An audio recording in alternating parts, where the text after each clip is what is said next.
Para começar, o governador de São Paulo, Tarcísio de Freitas, disse nesta quinta-feira não estar pensando e não ter o menor interesse na eleição de 2026. O político é um dos principais nomes cotados para representar a direita na próxima eleição presidencial. Durante uma palestra, o mandatário paulista relembrou sua trajetória e disse que é muito grato por todas as portas que Jair Bolsonaro abriu a ele e, por isso, sempre irá apoiá-lo. Vamos girar com os nossos comentaristas? Vamos ao Rio de Janeiro? Roberto Mota com a gente. Mota, seja bem-vindo, uma ótima noite a você. Mota não está pronto, então a gente vai chamar o Cristiano Beraldo, que já está aqui preparado no estúdio em São Paulo. Beraldo, seja bem-vindo, uma ótima noite a você. Nesta semana, pudemos acompanhar manifestações do pastor Silas Malafaia, aventando a possibilidade de que Tarcísio poderia estar trabalhando nos bastidores para conseguir viabilizar a sua candidatura para 2026, e também teve uma entrevista enigmática de Michele Bolsonaro sinalizando que pessoas teriam interesse em herdar prematuramente o capital político de Jair Bolsonaro. Tarcísio de Freitas deu um recado aos dois? Assunto encerrado ou não?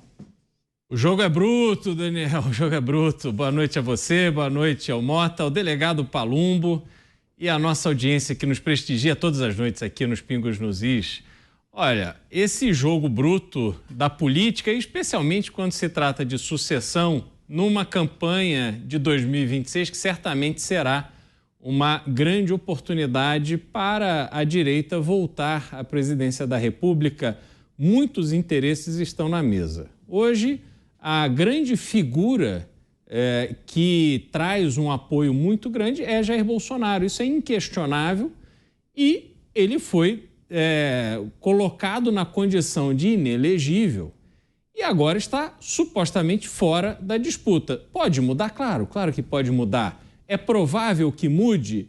Eu acho que ainda não é provável, mas sem dúvida nenhuma é possível. Se ele está potencialmente inviabilizado, é natural que se olhem as alternativas e aí começam esses esforços de identificar, e nós já fizemos esse exercício aqui tantas vezes, de identificar quem herdaria esse apoio de Jair Bolsonaro numa sucessão. Faz sentido falar, por exemplo, de Michele Bolsonaro? Ora, para o núcleo duro bolsonarista, é claro que faz.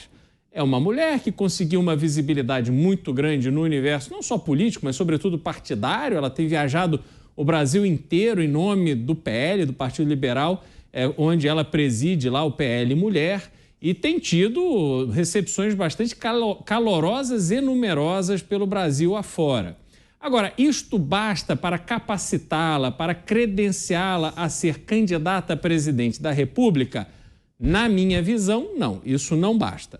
Se você olhar para as pessoas que estão no cenário político e que têm viabilidade eleitoral, é impossível não falar de Tarcísio de Freitas.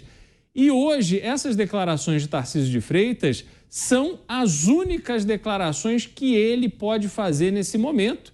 É rechaçar essa possibilidade, é dizer que ele não pensa nisso, que ele se recusa a falar no tema e que ele vai ser candidato à reeleição e que ele ainda tem esperança de apoiar Jair Bolsonaro para a reeleição. E isso acontecerá caso Bolsonaro reaveja seus direitos políticos. Por quê?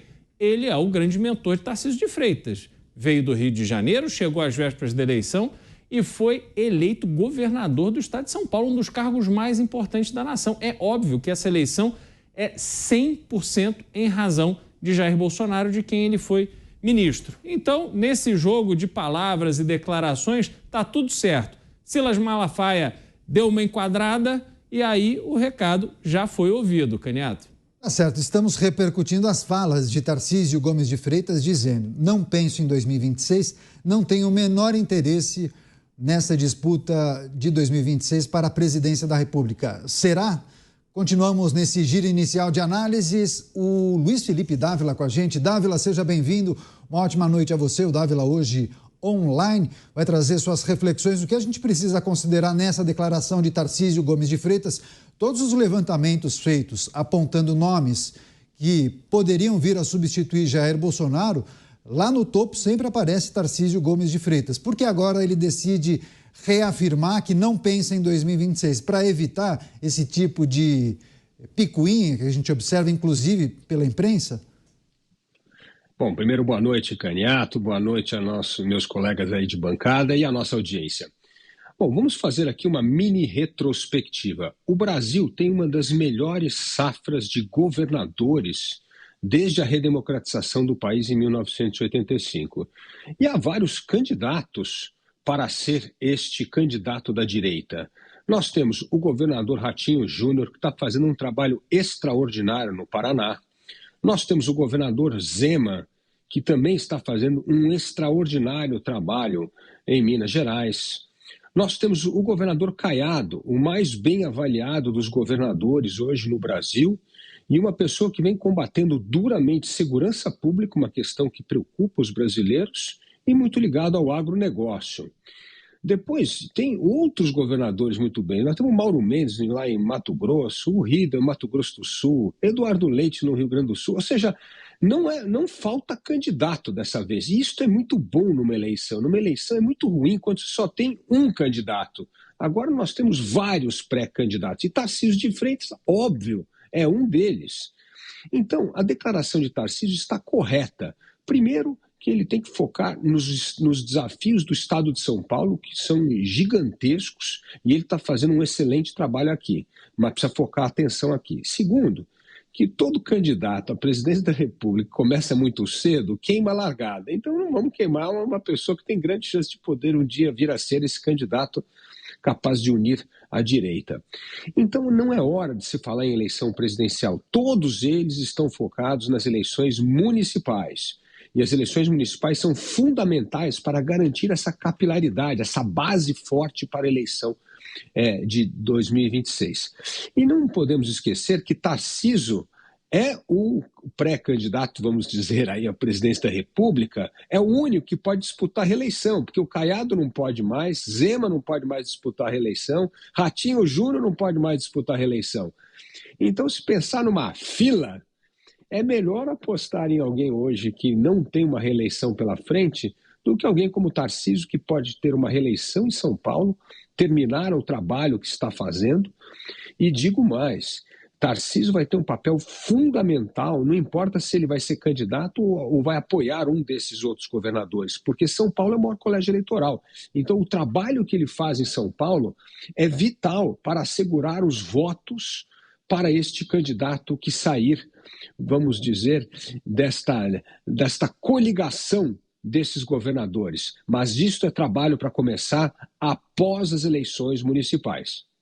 Também com a gente o delegado Palumbo. Delegado, seja bem-vindo, uma ótima noite a você. Queria também pedir sua reflexão e análise, essa manifestação do governador Tarcísio de Freitas dizendo que não pensa em 2026, não tem o menor interesse em disputar o pleito presidencial. Enfim, isso não quer dizer que ele não possa mudar de ideia até lá. Ainda mais se ele receber uma missão de ser o principal fiador na política, que é Jair Bolsonaro. São coisas que fazem parte da política, né, delegado? Exatamente. Uma boa noite a você, Caniato, Beraldo, Dávila. É sempre um prazer estar aqui na Jovem Pan. O Tarcísio é um homem extremamente inteligente, né? E eu estava ouvindo atentamente o Dávila falar. Ele pode vir naturalmente à reeleição, probabilidade de ganhar gigantesca, enorme de ganhar, porque ele tem uma aprovação de mais de 60% de aprovação. Então, eu acho que ele queimaria a largada, sim. Por que ele vai concorrer justamente com o Lula? Nós não podemos desprezar o atual presidente, que ele tem muita força também. Se ele pode depois esperar no tempo correto e aí sim se candidatar depois que ele já não poder mais se reeleger a governador aqui no estado de São Paulo. Então, eu, no lugar dele, faria exatamente isso. Reeleição e depois o caminho natural de chegar até a presidência da República. Eu acho que se ele dá um passo maior que a perna, ele pode cair. Só que ele fica numa sinuca de bico. Porque se o Bolsonaro pedir para ele sair e ele não sair, consequentemente ele vai perder apoio de todos os bolsonaristas da direita, parte da direita, né? Agora, se ele atender também e perder, ele fica sem absolutamente nada. Pois é. Agora, Beraldo, o Dávila levantou um ponto que me parece importante a gente trazer para reflexão, que é esse ingrediente de queimar um pré-candidato, ainda que ele não tenha se lançado, mas eu percebo que pessoas com a intenção de testar determinado nome jogam na imprensa. Existe a possibilidade desse camarada disputar. Talvez aquele governador saia para disputar as eleições de 2026. Ou seja, eles testam muitas vezes na imprensa e esses nomes podem entrar nos exercícios feitos pelos institutos de pesquisa para ver até que ponto aquele candidato performaria bem ou não. Agora, esse tipo de movimento pode sim queimar determinado pré-candidato, digamos assim, porque pode passar a impressão para o eleitor ou para o integrante daquele grupo que simpatiza com um determinado partido, por exemplo, de que é um traidor, uma pessoa que está trabalhando nos bastidores, que vai puxar o tapete, coisas do tipo, né? Pois é, e aí tem dois lados. Aliás, me permita aqui cumprimentar o Dávila. Dávila, você me desculpa, eu não te citei no início, acostumado com você aqui no estúdio. Hoje não te vi aqui e peço desculpas, então, te dou boa noite. Agora, boa noite. Nesse cenário, o que acontece é que tem dois lados, Caniato. Um é o lado das pesquisas, da especulação, porque isso é fundamental para o ambiente político saber para que direção o vento está soprando. Então, você tem os partidos políticos querendo se posicionar de uma forma ou de outra conforme nomes fortes vão sendo aventados pela população. Por isso as pesquisas são tão importantes, mesmo tão antes assim do pleito, e por isso que os próprios partidos vão colocando nomes ali. Então a gente tem, por exemplo, em São Paulo, o eterno candidato Datena. Datena já anunciou e retirou a sua candidatura a inúmeros cargos diversas vezes. E aí as pesquisas vão ali testando, tentando perceber como é que está a aceitação dele por parte do eleitorado. Depois o candidato toma a sua decisão, que é uma decisão, no fundo, pessoal. Nesse caso específico, concorrer à presidência da República numa eleição em que, diante da má performance do governo de esquerda que hoje ocupa a presidência, a direita tem uma chance gigantesca de assumir o comando do Executivo Federal, é natural que todos os atores que têm um mínimo de viabilidade, eles estão doidos para participar dessa eleição e, mais do que isso, de ser o nome escolhido para o principal postulante das eleições de 2026 pela direita. O governador de São Paulo sempre será lembrado, independente de quem seja. Mas sim, o Dávila lembrou bem, nós temos Ratinho Júnior terminando o seu segundo mandato, Zema terminando o segundo mandato, Caiado terminando o segundo mandato, Tereza Cristina sempre é lembrada, senadora que foi ministra da Agricultura durante o governo Bolsonaro. Então você tem vários nomes que estão aí sendo testados e têm que ser testados. E aí volto aqui a dizer o seguinte, Tereza Cristina e Ronaldo Caiado são nomes, por exemplo, do União Brasil, que não está ajudando a esses pré-candidatos, esses potenciais candidatos a ganharem visibilidade. Isso é um erro do partido. Isso vai deixar o partido cada vez mais isolado e a gente vê um cenário já em que essa perda de força do União Brasil em razão dessas indefinições vai ficar cada vez mais estampado no ambiente político brasileiro.